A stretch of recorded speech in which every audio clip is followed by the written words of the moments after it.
Magandang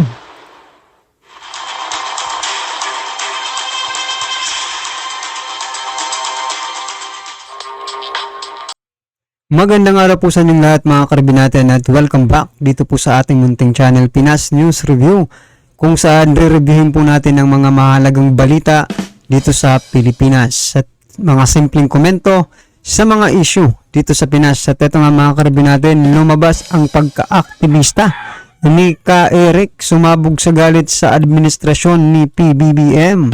Nako, yan po ang ating alamin dito kaya Taong Kalye. Nasa description po ang full video link ng balitang ito. Subscribe nyo na po, Taong Kalye. Yan, at kung bago pa lang nakapag-subscribe sa ating munting channel, please don't forget to subscribe. At i-click na rin po ang bell notification para updated po kayo sa lahat ng ina-uploads nating reaction video. At ito na nga, sama-sama at sabay-sabay po natin pakinggan, panoorin at bigyan ng reaksyon ang balitang ito. Ito na po. Sino man ang nakaupo sa gobyerno mula sa presidente pababa, ang kanilang kapangyarihan ay hinihiram lamang nila sa mamamayan. Hindi nila yon pagmamayari.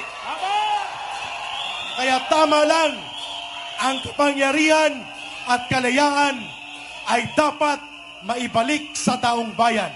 Ito nga mga kababayan, bago natin ituloy ang video na ito, kung bago ka lang sa akin, Ayan mga karabin natin, subscribe na po kayo. Maraming salamat po. Subscribe at click mo na rin ang notification bell para updated ka sa aking nilalabas na bagong video. Salamat po. Sino man ang nakaupo sa gobyerno mula sa presidente pababa, ang kanilang kapangyarihan ay hinihiram lamang nila sa mamamayan. Tama. Hindi nila yon pagmamayari. Kaya tama lang, ang kapangyarihan at kalayaan ay dapat maibalik sa taong bayan. Ang huling pag-akyat ko sa entablado na naghahayag ng saloobin ay naganap mahigit 20 taon na nung ako'y kumikilos pa bilang leader aktivista at leader ng Communist Party of the Philippines sa isla ng Panay bilang tagapangulo ng bagong alyansang makabayan. At yun po ay sa panahon ng pinapabagsak at pinapatalsik namin ang gobyerno ni Joseph Estrada.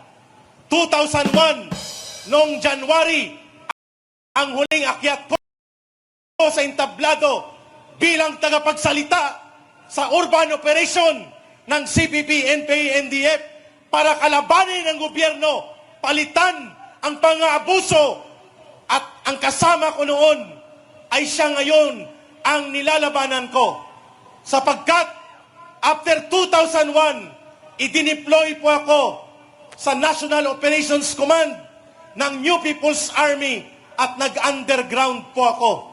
Mula sa hayag at legal na aktivista na kumikilos sa ilalim ng Communist Party of the Philippines, lalo na sa organisasyon ng bagong alyansang makabayan at Bayan Muna, ako po ay bumabalik ngayon para sumama sa totoong demokratikong boses ng sambayanang Pilipino.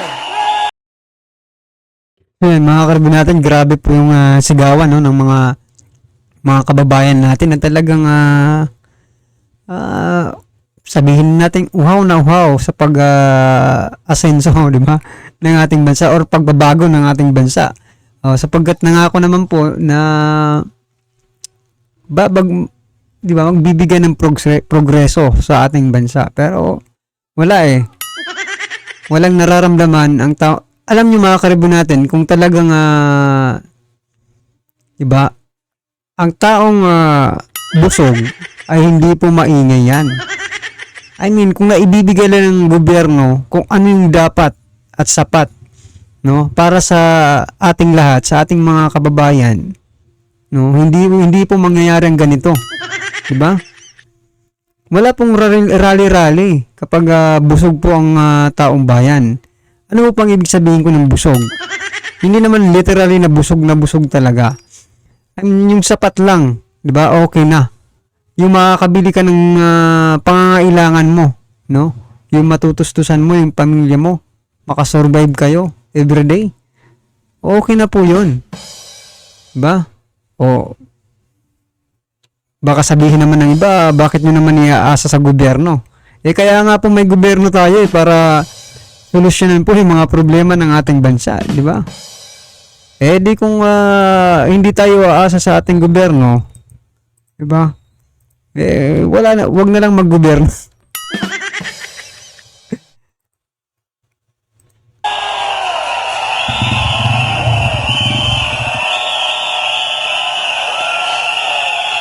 Grabe po yung diyawan ng taong bayan.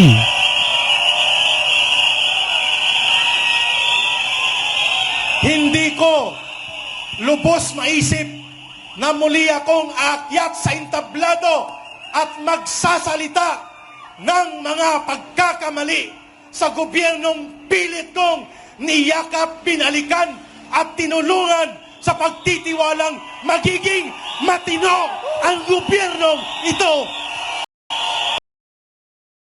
So yan mga karibu natin, pilit na ipinagtatanggol ni dati ni Ka Eric yung gobyerno, sabi niya.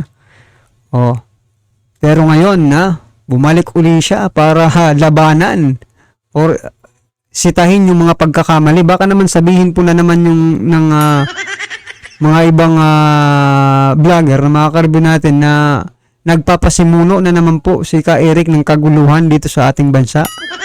Hindi po mga karibu natin, naglalabas lang po siya ng kanyang nararamdaman patungkol po sa mga maling ginagawa ng ating gobyerno. Mali po ba ang magpahayag? Di ba hindi naman mali ang magpahayag ng sariling damdamin patungkol sa mga issue na kinakaharap ng ating bansa? Lalo na si Ka Eric kasi dati po siyang aktivista, di ba? So alam na alam niya po talaga kung paano, ano ang gustong mangyari ng taong bayan. Kaliyatan.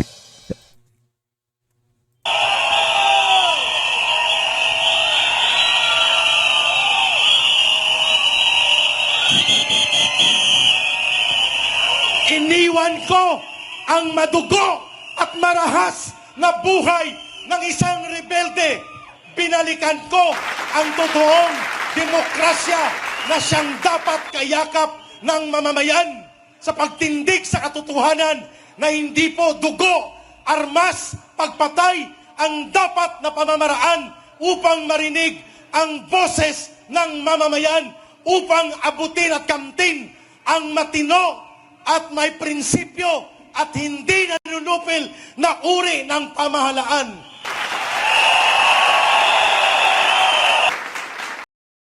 Grabe mga karibu natin, bawat binibitawang salita ni Ka Eric talagang damang-dama mo at may tinatamaan sa bawat bitaw ng mga salita. Grabe, palakpakan po natin.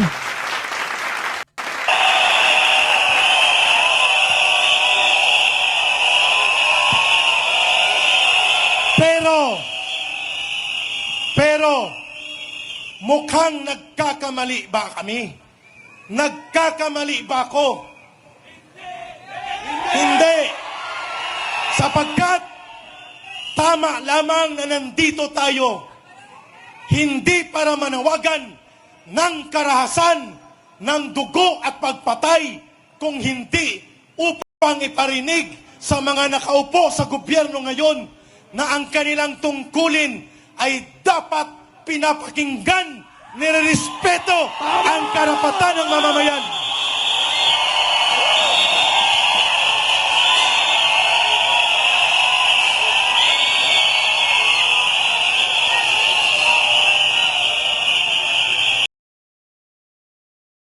So yan mga karibu natin, may point din rito si Ka Eric para sa akin po, di ba? Kasi di ba, yung sinisigaw po ng taong bayan, ipababain po yung presyo, at wag naman masyadong mataas yung presyo ng bigas, 'di ba, ng mga bilihin. Pero ang gobyerno pong ito hindi po they don't care about that issue, ang pinupush tuloy nila dito mga karibu natin ay yung tsa-tsa na hindi naman po hinihingi ng taong bayan yung na People's Initiative, 'di ba? Hindi nga po galing sa taong bayan yung PI na 'yan pero yun po yung pinupush nila para magkaroon ng tsa-tsa. At hindi lang po dyan sa economic provision ang talagang gusto nilang baguhin, kundi yung sinasabi nilang political no? O gusto nilang pahabain yung kanilang mga termino in which na hindi naman po papayag ganun ng ang taong bayan. Nangyari na po 'yan, di ba? Sa panahon po ni ni Marcos Sr., di ba? Humaba rin yung termino. Kung sana wag na pong mangyari kasi pag mangyari po 'yun, mauulit po ang history. Pag ipinush po yan ng administrasyong ito, mga karabin natin, posible nga, no? Marami nagsasabi na posible pag ipinush yan, posibleng hindi na umabot sa last term. Diba? Kasi talagang magre-react po ang taong bayan dyan. Niloloko niyo po ang taong bayan kasi hindi naman hindi alam ng taong bayan kung anong pinipirmahan nila eh. Diba? Yung kaninang opening statement ni Ka Eric, yung about kay Joseph Estrada, diba? Yung sinasabi niyang nandun ako or kami ang nagpatalasik kay dating President Estrada. So ngayon, naintindihan ko ng mga karabin natin kung bakit niya yung sinabi. Baka gusto nilang ganun din ang mangyari dito sa gobyernong ito. Sana wag naman. No, at makinig naman po yung nasa gobyerno para at least matapos nila yung kanilang termino. Kaya tama ang inyong panawagan. Ang panggigipit na nangyayari ngayon sa SMNI, ang paglabag sa mga karapatan individual ni Pastor Kibuloy na mga anchorman sa SMNI, ng mga tagapamahayag ay palatandaan ng isang problemang nagaganap sa loob ng kasalukuyang gobyerno.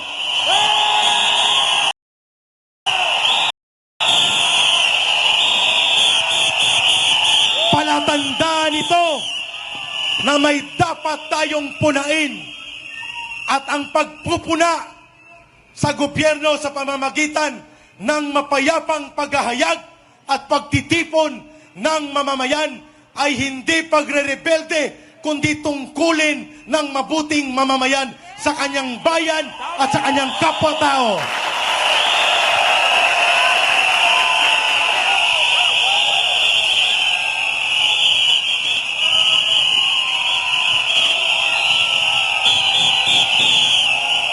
Hindi natin kailangan humawak ng armas, manawagan ng karahasan at pabagsakin ng gobyernong ito. Subalit hindi rin pwedeng manahimik tayo at magsawalang bahala sa gitna ng paglapastangan sa mga karapatan ng mga taong tumutulong sa gobyernong ito.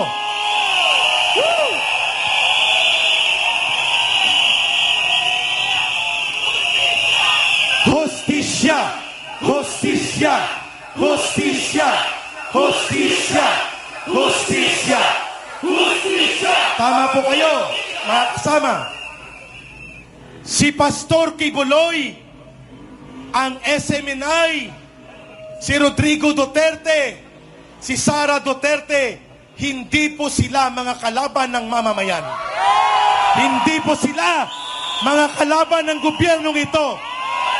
Sila ay bahagi ng totoong demokrasya na tumutulong para maging matino at maayos ang ating pamahalaan. Ang problema natin, nakikita ko at gusto ko itong bigyang pansin sa araw na ito. Una, sino man ang nakaupo sa gobyerno mula sa presidente pababa, ang kanilang kapangyarihan ay hinihiram lamang nila sa mamamayan. Hindi nila yon pagmamay-ari. Kaya tama lang, ang kapangyarihan at kalayaan ay dapat maibalik sa taong bayan. So yan mga karabin natin, talagang tamang-tama po yung sinasabi dito ni Ka Eric, mga karabin natin, na yung mga opisyal ng ating gobyerno mula sa presidente pababa, sa kapitan, ihiram lang po nila yung kanilang kapangyarihan sa taong bayan. Diba? Kaya wag niyo naman pong kalimutan yung taong bayan, 'di ba? Kasi sila po ang naglagay sa inyo sa kinatatayuan niyo ngayon eh. Ito pa nga mga karibyo natin eh, 'di ba? Oh, napaka ano naman na isipin na kung sino pa yung tumutulong sa gobyerno, 'di ba? Para labanan po yung mga kalaban ng gobyerno. Sila patuloy itong ginigipit ngayon, 'di ba? Paano natin hindi masasabi yung SMNI hindi katulong ng gobyerno? Naku, tumulong po 'yan sa nation building mga karibyo natin. Mas maganda pa nga po yung stand ng SMNI in nation building mga karibyo natin kaysa po doon sa mga mainstream media talaga. Paano ko po nasabi? Kasi sila po ang naglalabas, no, ng mga impormasyon patungkol po sa mga, 'di ba? NPA na 'yan, 'di ba? Mga inlalabas po nila yung katotohanan, no? About kung gawa-gawa lang 'yan, bakit aamin ba itong si Ka Eric, mga karibyo natin, nakasapit po siya nung mga makakaliwang grupo? Oh, 'di ba? Kung gawa-gawa lang nila 'yan. At saka yung mga kabataan na, 'di ba? Nagkaroon pa nga ng Senate hearing 'yan eh. O ibig sabihin, isa po sila, no?